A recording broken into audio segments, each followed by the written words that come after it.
night design of concrete structures. Let's wrap up the double reinforced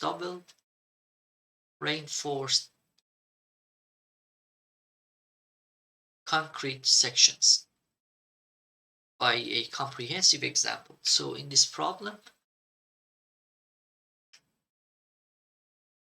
we already reviewed a condition that tension and compression steel both yield. So in that condition, you can write down the nominal moment capacity like a two part, for example, Mn for steel, which is the pure steel part if you dissect the section, and the other part which is a combination of steel and concrete. And definitely the first part, for example, this is Mn2 and Mn1, for example. One of them is A prime S times Fy because a compressive steels also yield times yield the strength of concrete times the arm, which is D minus D prime over here, which is the arm for the pure steel section. And the other part is a Mn1 or section combined with concrete and steel, which is 85 percentile of F prime C times A times B times D minus A over 2, which is this time this arm, D minus A over 2. This distance over here. And then you add them up together and have it like Mn2 plus Mn1, which is the total nominal moment capacity. As you remember, when both of them yields, for example, in this example, like when we have a double reinforced section like with a 4 number 10 at the tensile domain and 2 number 7 at a compression zone with the dimension of effective depth of 24 inches and width of section a solid rectangular section of 14 inches. If we get C like 7.67 inches, when both are at yield,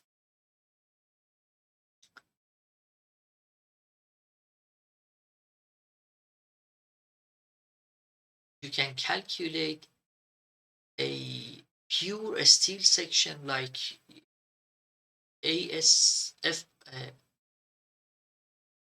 A prime S times Fy times D minus D prime, but for the combined section. So there is no, for the moment for Mn2 or Mn for steel, there is no doubt that you can easily write down A prime S times Fy because it's at yield times D minus D prime, and that gives you the arm for the pure steel part. The moment which is related to pure steel part. But for the other part, which is a combination of concrete and steel, you can use either the top force times the distance, which is D minus A over 2, which is 85 percentile of F prime C witness block times A times B times the arm, which is D minus A over 2. And that's exactly equal to, if you just subtract the area of a compression steel minus the total initial steel AS minus A prime S times Fy, because both of them goes to yield, can easily use this formula, and again times the same R. This is our force times R gives us the moment. The point is, you can easily use either of these two equations when both of them are at yield, both compression steel and tensile steel. So if you use the top equation, it just gives you 4 point almost 0.23 10 to 6 pound inch. And if you use the below equation, it just gives you the same amount of arm. That's the point. For again, when are encountering a situation which tensile and compression steel both yield, you can use either of these two equations for the moment for a combined section. If you dissect the section to two parts, you can use either of these two equations for a combined section like the second part.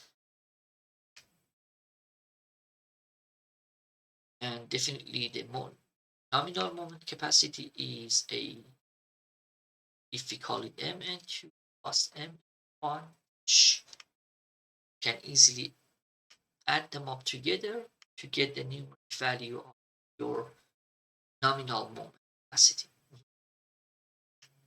whatever it is. Let's review an example which tensile steel yields, but compression steel does not. So the F prime S is less than Fy, but compressive one, tensile one, Fs is greater or at least equal to Fy. So tensile goes to yield, but the compression one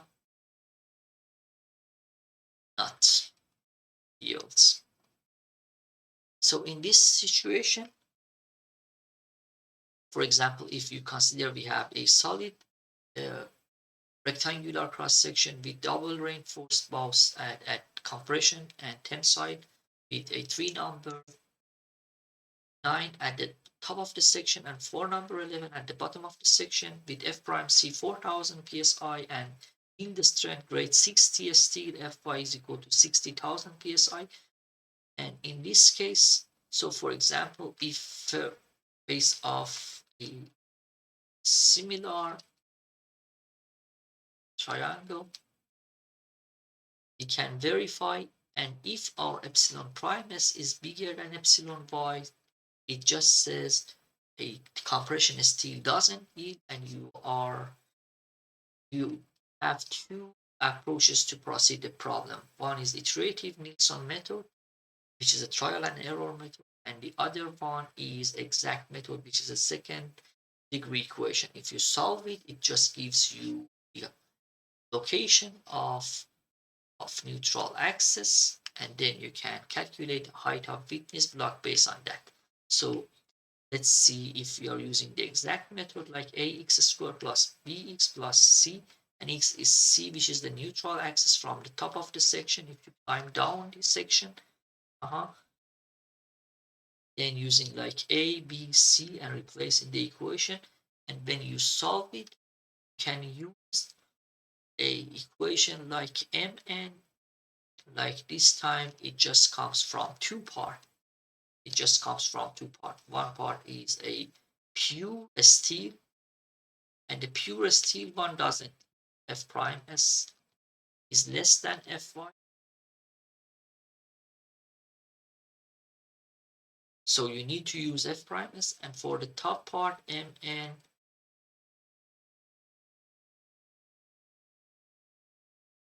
for example, if you call it Mn2 and Mn1.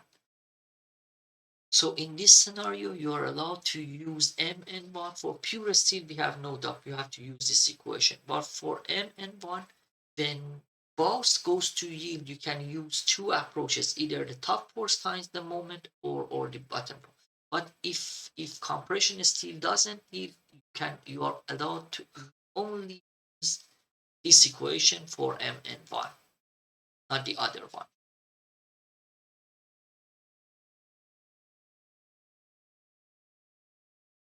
Let's make it a bit clean. So if you do so, it just gives you 6 almost 0.48 10 to 6 pound inches, and the other one a 3.85 10 to 6 pound inch. And if you just convert it to kilo inch to feet, each 12 inches is 1 feet. and then kilo, it just gives you 861.68 kilopound feet. But is there any other way that we can use the mn1 from both movement, both based off 85 percentile f prime c times a b times d minus a over 2, and the other equation like as1 times blah blah blah, then d minus a over 2. Is there any other option that we can use either of the equation? Yes, but you need to go with the solution 2. Solution 1, mn1 is only comes from 85 percentile f prime c times a times b times the arm, which is d minus a over 2, force times the arm. And you are not allowed to use a as1 times something, then d minus a over 2. But in solution 2, it just let you both, like when both of them goes to yield, it just let you use either of equation for the first moment. So let's see how is that. So again, this is m, and let's call it mn1.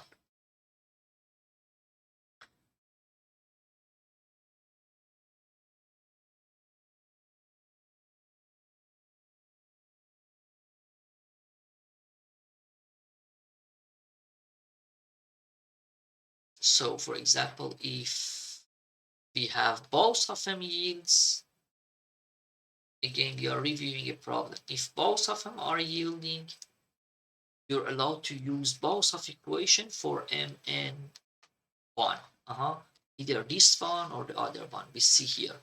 But what if one of them is yielding, the compression does not, but the tension yields? So in this case, you have to calculate if f prime c, the compression steel top at here, tree number 9, f prime s is less than fy, have to calculate as2 like this one, a prime. If you want to be allowed to use either of those formula, you have to calculate as2 like as prime, which is 3 number 9, 3 times 1, which is 3 inches square, times the ratio of f prime s to fy, which is, if you calculate f prime s, and we already did in last example, which is 40, almost 47,000 over 60,000, which is almost like 80% of fy, but doesn't yield.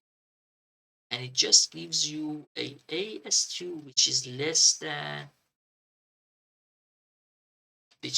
than original a prime s, which is 3 inch squared. You can easily see our as2 is a bit lower than a prime s. So in that case, we just have a new as2, and if we just subtract this one from the original steel in the tensile domain, subtract this as2 from that one, now we are allowed to use either of these moment. So it just gives us 3.9 inches squared. And now mn1, again you're like, when now we just turn our problem like when both compression and tension steel both yields. Now we can use either of these two equations for our problem. If you just use a prime as2 based off the a prime s times the ratio of f prime s to fy, and then subtract it from the original a, st, now you can use either of these two equations like when we have both of them in yield. Then you can also use fy. Let's see how that goes. So now also the tensile yields and compression steel does not, You're allowed to use mn from either of these two equations, and from each of them it just gives you the same numeric value. If you remember, this is our new as base of as2, which is again as2 should be calculated based on a prime s times ratio of f prime s to fy, then subtracted from total a st in the tensile domain, and it just gives you the same numeric value. Then if you add either of these two with m, and mn2 is all the time a prime s, either fy or f prime s, then d minus d prime. And if you add mn, the other one, it just gives you the same numeric value based off kilopound feet. Hope this example helps, and we'll solve more problems. Thank you.